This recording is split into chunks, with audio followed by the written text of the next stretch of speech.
Dear students, पिछले short video में मैंने आपको मीनिंग ऑफ रिसर्च डिस्कस किया था और कैरेक्टरिस्टिक्स ऑफ रिसर्च। इसमें हम टाइप्स ऑफ रिसर्च की बात करेंगे। इसमें स्पेलिंग एरर है, एक्सक्यूज मी फॉर दैट। और उसके बाद हम प्रोसेस ऑफ रिसर्च इसमें करेंगे। Types of research on the basis of application भी देख सकते हैं, on the basis of objectives देख सकते हैं, और on the basis of inquiry mode देख सकते हैं। कि इस्तेमाल के आधार पर दो तरह की रिसर्च है, प्योर रिसर्च और अप्लाइड रिसर्च। ऑब्जेक्टिव के आधार पे चार है जो इंपॉर्टेंट है: descriptive research, exploratory research, correlative research और एक्सप्लेनेटरी रिसर्च। इंक्वायरी मोड के आधार पे क्वांटिटेटिव रिसर्च और क्वालिटेटिव रिसर्च। देखिए, कई किताबों में टाइप्स जो है वो अलग अलग शब्द में आएंगे: एम्पेरिकल रिसर्च, कंसेप्चुअल रिसर्च, बहुत सारे शब्द जो है वो आते हैं। उस पे हम चर्चा नहीं कर रहे हैं। लेकिन जो सबसे डोमिनेंट तरीके हैं आर्ट, सब डोमिनेंट जो टाइप्स हैं आर्ट, वो मैं आपको इस वीडियो में बिल्कुल ब्रीफली डिस्कस कर रहा हूँ। और ताकि यदि इससे जुड़े हुए एमसीक्यू आए तो आप इस नॉलेज के बेस पे, इस समझ के आधार पर उन एमसीक्यूज में जो करेक्ट ऑप्शन है उसको आप आसानी से चुन सकें। तो एप्लीकेशन के आधार पर सारे रिसर्च का इमीडिएट एप्लीकेशन नहीं होता है। तो जिसकी तो इमीडिएट एप्लीकेशन है उसको अप्लाइड रिसर्च कहते हैं, और कुछ से सिर्फ थ्योरेटिकल नॉलेज इंप्रूव होता है जिसके बाद में प्रैक्टिकल इंप्लीकेशंस निकल के आती हैं। जैसे अभी आप देख रहे हैं कि रमन इफेक्ट कब का है, वो थ्योरेटिकल रिसर्च था, प्योर रिसर्च था, लेकिन उसका प्रैक्टिकल इस्तेमाल जो है वो पिछले कुछ सालों में बहुत ज्यादा बढ़ गया है। तो प्योर अप्लाइड या डिस्क्रिप्टिव या कोरिलेटिव, जितने रिसर्च के टाइप्स आपको स्क्रीन पे दिख रहे हैं, कई बार ये ओवरलैप करते हैं, तो आपको इसको भी ध्यान में रखना है। कोई जरूरी नहीं कि हम स्ट्रेट जैकेट बाउंड्रीज में हम उसको बांट सकते हैं। अप्लाइड रिसर्च के से भी हम प्योर रिसर्च के इनपुट ले सकते हैं, और प्योर रिसर्च भी फ्यूचर में अप्लाइड में बदल सकता है। तो थोड़ा थोड़ा हम इनको और समझते हैं। देखिए, एप्लीकेशन के आधार पे अप्लाइड का जैसा कि मतलब ही है कि जिससे हम किसी सिचुएशन को चेंज करने में हमको मदद मिलती है, वो अप्लाइड रिसर्च है। और जो प्योर एकेडमिक नेचर का है, जिससे उस विषय में के नॉलेज की गहराई और बढ़ती है, जिसका इमीडिएट एप्लीकेशन तो ना दिख रहा हो लेकिन फ्यूचर में जिसका एप्लीकेशन होता हो, उसको प्योर रिसर्च कहते हैं। कई बार एग्जाम में एक वर्ड और इस्तेमाल होता है प्योर रिसर्च के लिए: फंडामेंटल रिसर्च, है ना। तो जो नई विधि विकसित हो रही है, या कई बार रिसर्च मेथोडोलॉजी पे रिसर्चेस जो हो रही हैं, विषय विशेष की जो थ्योरेटिकल अंडरस्टैंडिंग है उस पे गहराई से कुछ काम हो रहा है, वो प्योर रिसर्च या फंडामेंटल रिसर्च कहते हैं। लेकिन जैसा कि मैंने आपको पिछली स्लाइड में कहा था, इन दोनों के बीच की बाउंड्री बहुत ब्लर्ड है। जो आज प्योर है कल को अप्लाइड होता है। तो generally on the basis of application में एक चीज ध्यान में रखनी है, वो इमीडिएसी की। इमीडिएट एप्लीकेशन है तो अप्लाइड है, बाद में एप्लीकेशन है या जिसका अभी एप्लीकेशन नहीं पता चल रहा है बट थियरी एनरिच हो रही है, एकेडमिक गेन हो रहा है, उसको हम प्योर या फंडामेंटल रिसर्च। ऑब्जेक्टिव के आधार पे डिस्क्रिप्टिव, जैसा कि नाम से स्पष्ट है, जब हम एक सिचुएशन को सिर्फ डिस्क्राइब करते हैं, एक फेनोमेनन को सिर्फ डिस्क्राइब करते हैं। जैसे मान लो मैं स्टडी कर रहा हूँ eco tourism in Himachal Pradesh, तो मैं सिर्फ डिस्क्राइब कर रहा हूँ उसको। इससे शुरू हुआ, सरकार की ये नीति आई, ये ऑर्गेनाइजेशन काम कर रही, ये सिचुएशन है, ऐसे है, ऐसे है, ऐसे ये प्रॉब्लम्स फेस की जा रही, सिंपली डिस्क्राइब किया जा रहा है उसको, तो वो डिस्क्रिप्टिव रिसर्च है। कोरिलेशनल रिसर्च कि क्या लोन ज्यादा देने से इको टूरिज्म ज्यादा बढ़ रहा है, या यात्रियों को ज्यादा सुविधाएं देने से अम, उनकी संख्या में इजाफा हो रहा है, वृद्धि हो रही है।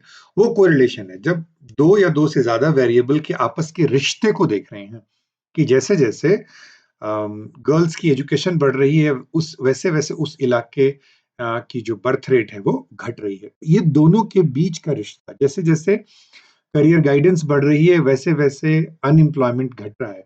तो इन दोनों के बीच के रिश्ते को, दो या दो से अधिक वेरिएबल के बीच के रिश्ते को समझने के लिए जो स्टडी करते हैं, उसको हम कोरिलेशनल स्टडी कहते हैं। एक्सप्लेनेटरी स्टडी, जब हम जो चीज हम ऑब्जर्व कर रहे हैं उसके कारणों तक जाना चाहते हैं, तो वो एक्सप्लेनेटरी स्टडी है। मतलब कोरिलेशनल स्टडी में जैसे मैंने कहा कि जैसे जैसे करियर गाइडेंस बढ़ रही है वैसे वैसे लोगों की रोजगार प्राप्त करने की क्षमता बढ़ रही है, या गति बढ़ रही है, या बेरोजगारी घट रही है। अब मान लो हमारी स्टडी में आ जाता है कि वैसा हो रहा है, अब वो ऐसा क्यों हो रहा है? यदि वो हम जानना चाहते हैं, वैसी स्टडीज़ को हम एक्सप्लेनेटरी स्टडी कहते हैं, to explain why certain things happen the way they do. क्योंकि 2 चीज़ों में रिश्ता है, इसका मतलब ये ज़रूरी नहीं है कि एक दूसरे का कारण है ना? वो दोनों के रिश्ते के बीच में कई बार इंटरवीनिंग वेरिएबल्स भी हो सकते हैं, जो हम स्टडी में ढूँढ के निकाल सकते हैं। और चौथा जो टाइप एक्सप्लोरेटरी है, जब रिसर्च जिस फील्ड में कर रहे हैं उस पे काम ज्यादा नहीं हुआ है और बहुत ज्यादा मालूमात नहीं है, इंफॉर्मेशन ज्यादा नहीं है, तो जब न्यू एरिया में आप घुसते हो तो उस सब्जेक्ट को, उस थीम को आप एक्सप्लोर कर रहे होते हैं।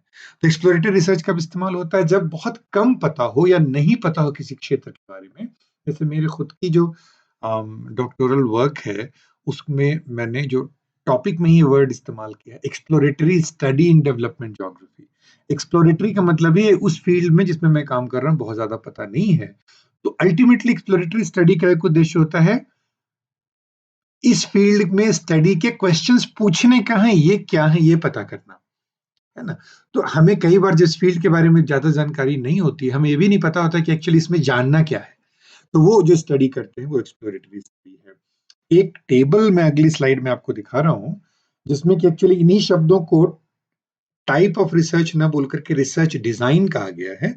उसको मैं पूरा एक्सप्लेन नहीं करूँगा, एक रो को मैं एक्सप्लेन करूँगा, जो आपके लिए रेलेवेंट है। मैं रिपीट कर रहा हूँ, डिस्क्रिप्टिव डिस्क्राइब करता है, कोरिलेशन 2 वेरिएबल के बीच के रिश्ते को देखता है, एक्सप्लेनेटरी कार्य कारण संबंध को देखता है, एक्सप्लोरेटरी एक अननोन या कम नोन फील्ड के बारे में जानकारी जो है वो इकट्ठी करता है। अब इस को आप पॉज़ करके डिटेल आप खुद देख सकते हैं, मैं भी यहाँ पे नहीं जा रहा हूँ। 2 चीज़ें मैं इसमें हाइलाइट कर रहा हूँ। एक आप देखिए ऊपर लिखा है exploratory, descriptive, predictive, experimental, explanatory. इसमें 3 वर्ड पहले से वाले में दिए हुए हैं और एक्सप्लेनेटरी है इसमें, डिस्क्रिप्टिव है, एक्सप्लोरेटरी है और एक जो है शब्द वो उधर से मिसिंग है, लेकिन उसके बारे में नीचे यहाँ इन्फॉर्मेशन दी हुई है। आप सिर्फ पहले रो पे फोकस करें ताकि आपको इनका अंतर समझ में आ जाए। एक्सप्लोरेटरी में हम ब्रॉड और इनिशियल आइडिया लेना चाहते हैं रियलिटी का। डिस्क्रिप्टिव में उस रियलिटी को डिस्क्राइब करते हैं ताकि उसकी समझ पड़े। प्रेडिक्टिव में हम प्रेडिक्ट करते हैं कि जो बच्चे बीएड एंट्रेंस में अच्छा करते हैं, उनकी टेट में अच्छे ज़्यादा स्कोर आते हैं। ये इस तरह की जो स्टडी करते हैं वो प्रेडिक्टिव स्टडी है। एक्सपेरिमेंटल में हम कहते हैं कि जिनको टेट की कोचिंग दी गई है, उनके सिलेक्शन के चांसेस ज़्यादा होते हैं। ये एक्सपेरिमेंटल रिसर्च चेंजेस रियलिटी। और एक्सप्लेनेटरी रिसर्च है कि ऐसा क्यों हो रहा है, रीजंस क्या हैं, कोई रियलिटी यदि हम ऑब्जर्व करते हैं तो रीजंस क्या हैं, वो देखने की जरूरत है इसमें। अब इसमें आप बिल्कुल बॉटम में जो कॉलम है, रो है, आप उसको देखिए। डिस्क्रिप्टिव के 3 टाइप बताए हैं इसमें। कोरिलेशनल, जब मैंने आपसे ऑलरेडी डिस्कस किया पिछले स्लाइड में, एक्सपेरिमेंटल और क्वालिटेटिव, ये 3 डिजाइन है। इसके बारे में हम एक वीडियो करेंगे रिसर्च डिजाइन में, तो हम और बात करेंगे। बट आई होप कि ये जो स्लाइड है उससे आपको ये जो टर्म्स हैं उसको समझने में थोड़ी और सुविधा हुई होगी। तीसरा जो आधार है रिसर्च को क्लासिफाई करने का, 2 आधार मैंने आपसे डिस्कस किए। एक तो एप्लीकेशन के आधार पे प्योर और अप्लाइड, दूसरा था उद्देश्य के आधार पे, 4 हमने डिस्कस किए। और अब हम डिस्कस कर रहे हैं मोड ऑफ इंक्वायरी क्या है, क्वांटिटेटिव है या क्वालिटेटिव है। जैसा कि नाम से स्पष्ट है, क्वांटिटेटिव मतलब नंबर। जब नंबर आ जाए, उसमें कोई क्वांटिटी आ जाए, जिसको हम क्वांटिटी के रूप में नाप सकते हैं, तो वो क्वांटिटेटिव स्टडी है। और क्वालिटेटिव में जब हम क्वालिटी या काइंड पे जब हम फोकस करते हैं, फॉर एग्जांपल ह्यूमन बिहेवियर की स्टडी है, या इमोशंस की स्टडी है, तो उसको इस तरह की जो स्टडी है वो क्वालिटेटिव है। कल्चरल शिफ्ट्स की स्टडी है। तो आपका जो जब आपकी स्टडी कंप्लीटली स्ट्रक्चर्ड होती है, नंबर ड्रिवन होती है, तो क्वांटिटेटिव है। और जब आइडिया ड्रिवन होती है और नंबर्स उसमें नहीं होते हैं और अनस्ट्रक्चर्ड होता है या सेमी स्ट्रक्चर्ड होता है, उसको हम क्वालिटेटिव कहते हैं। आपकी जानकारी के लिए एक चीज और डिस्कस मैं कर लूं क्विकली कि यहाँ पर ये भी चर्चा होती है कि कौन सा अप्रोच ठीक होता है, क्वांटिटेटिव और क्वालिटेटिव। ये बहुत सारे विषयों के मुद्दों पे डिपेंड करता है। अगले वीडियो में जब मैं रिसर्च पैराडाइम के बारे में आपसे बात करूँगा, तो वहाँ पर हम इनके बारे में थोड़ी-सी चर्चा और करेंगे। लेकिन आज जो सोशल साइंसेज़ में 2 चीज़ें हैं जो समझने की ज़रूरत है। एक तो ये है कि फ़ोकस अब क्वालिटेटिव पे ज़्यादा है, लेकिन अच्छी स्टडीज़ में अभी भी जो हम बोल रहे हैं उसको क्यू स्क्वायर मेथड कहते हैं। क्यू स्क्वायर मेथड्स का दूसरा नाम है मिक्स्ड मेथड। क्वांटिटेटिव, क्वालिटेटिव दोनों मेथड इस्तेमाल करते हैं। उस इस्तेमाल के भी कई तरीके हैं, कई बार हम एक के बाद एक मैंने कई अपनी स्टडीज़ में पहले क्वालिटेटिव मेथड यूज़ किया, फिर क्वांटिटेटिव यूज़ किया, फिर क्वालिटेटिव यूज़ किया, एक ही स्टडी में।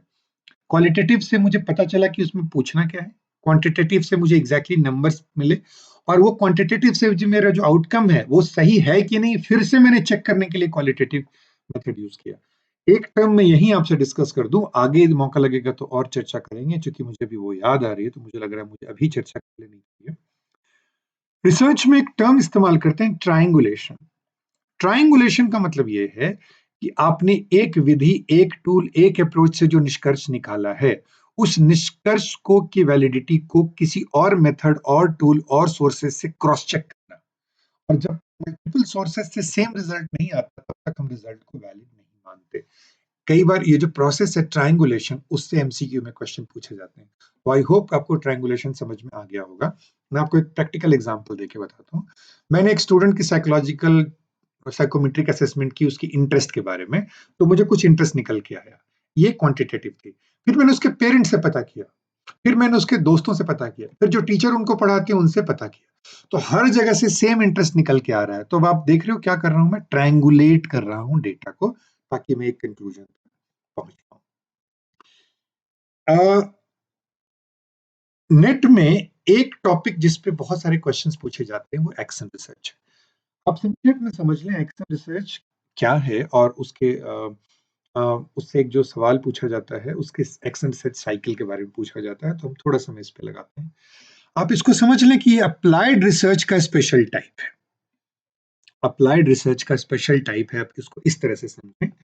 और इसमें नाम में ही it is also called practitioner research.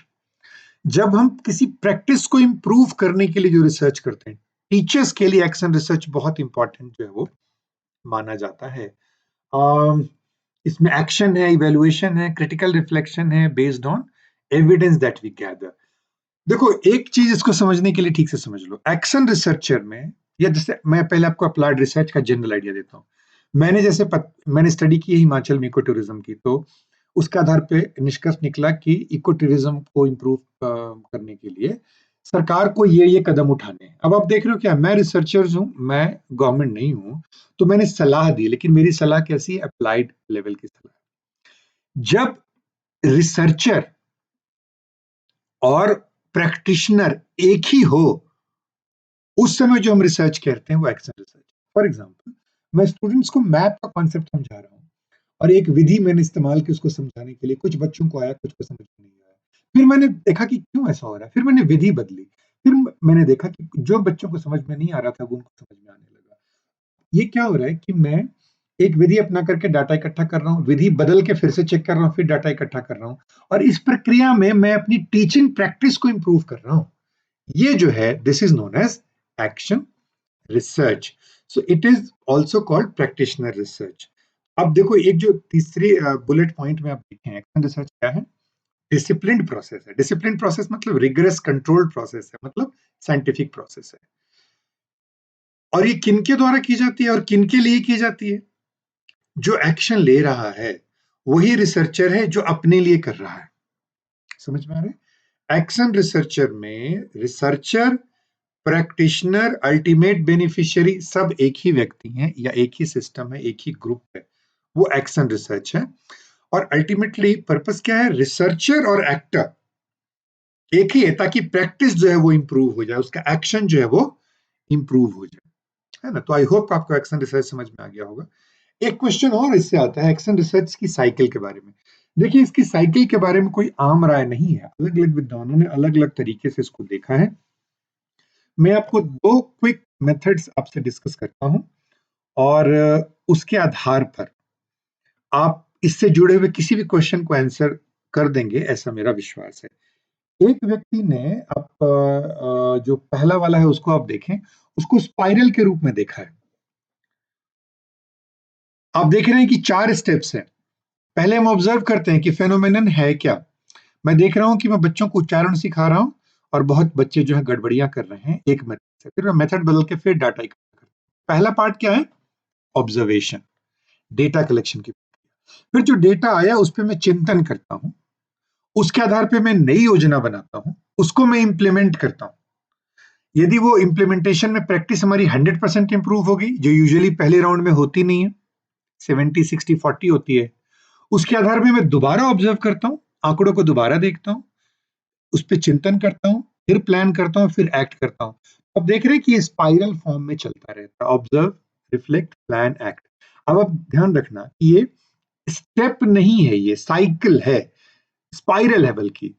तो आप स्पाइरल में पहला स्टेप क्या होगा, दूसरा क्या होगा, तीसरा क्या होगा, उसको हम निर्धारित नहीं।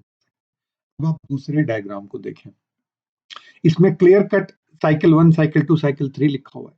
साइकिल 1 में देखिए क्या है, identifying initial data. Initial data मेरा बताता है कि स्टूडेंट्स उच्चारण गलत कर पा रहे हैं जिस विधि से मैं पढ़ा रहा हूँ, आधे बच्चे सीख रहे हैं, आधे नहीं सीख रहे हैं। फिर मैं फैक्ट फाइंड कर रहा हूँ, एनालिसिस कर रहा हूँ, फिर उसको इंप्रूव करने के लिए प्लान बना रहा हूँ। पहला एक्शन स्टेप्स लिया मैंने कि पहला कदम क्या उठाऊंगा, उसको लागू किया, फिर उसको इम्प्लीमेंट किया, उसके इफेक्ट को देखे और फिर देखा कि सफल हुआ कि असफल हुआ। फिर मैं जनरल आइडिया इंप्रूव करके फिर दूसरा वाला प्लान कर रहा हूँ और इसी तरह से तब तक उसको करता रहूंगा जब तक कि जिस समस्या से को लेकर चलना था उसका समाधान मैं नहीं। तो आई होप कि आपको इस वीडियो में रिसर्च के जनरल टाइप्स और खासकर एक्शन रिसर्च के बारे में आपको बेसिक आइडिया लग गया होगा। जिसका लास्ट सेक्शन है प्रोसेस ऑफ रिसर्च, वो हम अगले वीडियो में